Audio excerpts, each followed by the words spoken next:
What's going on, everybody? It's your host of the Morning Bear Podcast with another video before I get home from work. I hate to sound like or be this type of person, but I hate to say I told you so.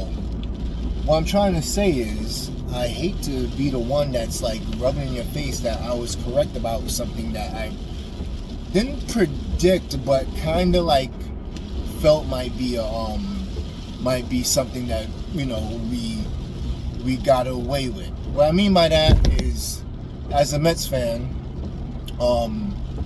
we had the option of signing Mr. Trevor Bauer, right? We actually went hard for him. It was either between us or the Dodgers, and it was like down to the last second, and he chose the Dodgers, and nothing we could do about it. And I made a video that said we dodged the bullet, right? And actually, we don't even dodge one bullet. We dodged 2 bullets this year, and I'll tell you the other bullet after this. But the first bullet I want to make mention of is Trevor Bauer. So I made a video saying that we dodged the bullet, right? And people were like, "Oh, you're just saying that because he didn't sign with the Mets. He didn't. You just going around, blah blah blah." I was not 100% on board for signing Trevor Bauer, right? I was more like 50-50. I was more like, all right, you know, I don't know how you play with the ground, but I mean, as far as him being a stud pitcher, yeah, by all means, let's sign him. But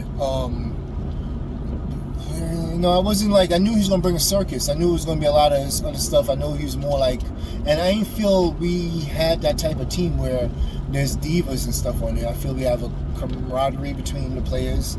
We have a family atmosphere where the team pick each other up and believe they're family. And I wanted to keep it that way. And truthfully, if I was to make if I was a GM, I wouldn't be looking to sign a player that's a diva type player in general, or brings controversy and stuff like that. I'm a low-key person myself. But we went ahead and we got into that bidding war with LA Dodgers, and they beat us at the end. And in a way, I was 75% sure in my head that he would sign with LA instead of us, because he's definitely a California guy. We would have to probably overpay by like maybe a few 20 million or whatever, or give him the options that the Dodgers gave him when they gave him 1 year, you know, opting out after 1 year, opting out after 2 years or whatever, stuff like that. So anyway, we didn't sign him. All right, I made the video. We dodged the bullet. Everybody's saying, "Oh, you're just saying that because you're sore loser, blah blah blah, this and that." I was like, nah, man. I was like, nah, we're good. We're good. We're gonna be competitive. We're gonna be all right. We're okay. So everybody was like, pretty much telling me that I was, you know, being fake about that. So anyway, that was the first bullet. And right now, the landscape of Mr. Bauer's career seems a little sketchy right now, because he's on the leave of absence. First, he was on it for, hold on, this is gonna fall, so because I have to detour. He was on leave of absence for 7 days. Then that 7 days turned into indefinite. Indefinite right now is looking like might be the rest of the season. His own teammates already gave up on him. They don't want him back on the team. Mookie Betts unfriended him on Instagram. Old players from the Dodgers, Dave Stewart, already. Hold on, I gotta back up because this guy is coming in hot.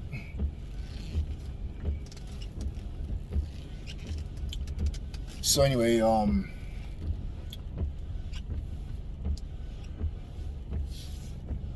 this fucking guy.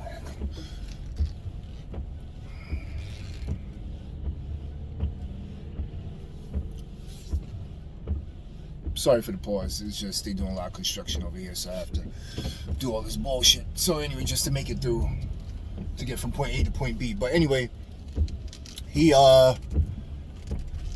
pretty much, the Dodgers are come on, man.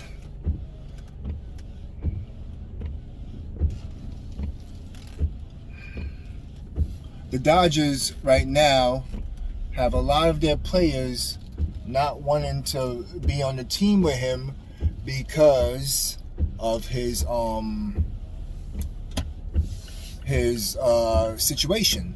Now, there's a lot of uncertainty with his future with the Dodgers. He has to opt out, and he's going to potentially be a free agent again this year, right? Is anybody going to even touch that?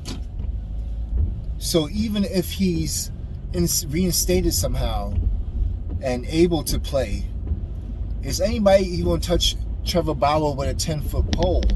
The guy is toxic in a sense where his players are not going to go to bat for him.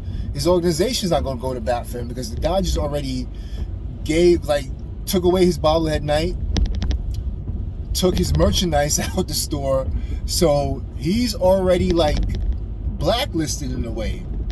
So imagine if that if that stuff came to New York, right? Which I'm glad. All right, stop raining so I can take off the windshield wipers. I'm glad we missed the boat on Mr. Bauer, and hopefully these allegations are not true, but it's unfortunate, and his career is almost potentially over, but his season is more than likely done. And we didn't even touch August yet. He was having a remarkable start in LA as far as his stats and a player. Moving on to the second bullet that we dodged, even though this wasn't as significant as Bauer, to the sense that he wasn't pretty much pursued as much as Bauer was, or pursued publicly as much as Bauer was another free agent, Marcell Ozuna. So we did, I don't think they gave him an offer. We gave Bauer an offer, but we did mention that we were interested in him for a bit. And of course, this killed two birds with one stone. It weakens Atlanta, and it helps strengthen us as far as the bat. His bat would have played well, maybe in that lineup, especially with the DH possibly happening next year. He's more of an AL player because he's more of a DH than he is a credible outfielder. But we did look at Marcell Ozuna, and then this situation happened domestically where he's suspended. He got injured, then he ended up getting suspended, and that's indefinite and might be for the rest of the season. In that sense, it hurt both the Braves and Marcell Ozuna's career. So luckily we didn't go hard for Ozuna and potentially sign him. But you can't predict these things or these situations that end up taking place and end up happening. You can't predict that type of thing, a domestic dispute or some type of sexual, or SA, which happened with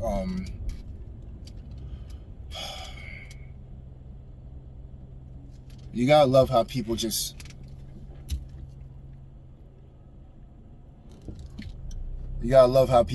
park in the middle of anywhere and come out and have their door wide open, and then all they can say is sorry. So anyway, I should just do a podcast of me driving home and driving down Main Street in Poughkeepsie, and you can see the stupidity and whatever. So anyway, we didn't get Marcell Ozuna. We didn't get Trevor Bauer. Two things that was perfect in that two bullets that we dodged, and that's what this video is pretty much about: us dodging a bullet and not getting a cancer on the team, or not putting a player that might be detrimental to our team's success. So, I mean, we got some guys. Life happens. Things take place where situations happen and they get suspended, but in a way we dodged a bullet. I hate to say I told you so, especially with Bauer. I felt he might have been a headache from even just the standpoint of being a circus, and thank God we didn't make that purchase, Steve Cohen's. All right, so anyway, I'm gonna leave you with that. Just want to drop a quick video on the two bullets that we dodged this off season. Hopefully these guys could do better in life with their decisions that they make in the situations or whatever, and hopefully these allegations are not true. But you know, it is what it is. They need to you know, have better luck with that. All right, I'm your host of the Morning Bear Podcast. This was just a video on dodging bullets and me being right and not, you know, rubbed it in. But you know, I'm sorry to, you know, it's just rough. You know, the situations that happen to guys, and hopefully they end up being better. But I was right about Bauer, man. I didn't want that circus in our team, man. All right, and Marcell Ozuna, I just felt wasn't really a great fit playing left field. His bat would have been well, but not really, you know, playing left field for us. So anyway, I'm gonna leave on that note. I'll talk to y'all later. Watch the live stream tomorrow. Drink a beer with me. I'm about to go pick up my beers right now, and I'm gonna talk to you later. Peace. Peter Pan, that's what they call me. I promise that you never be lonely.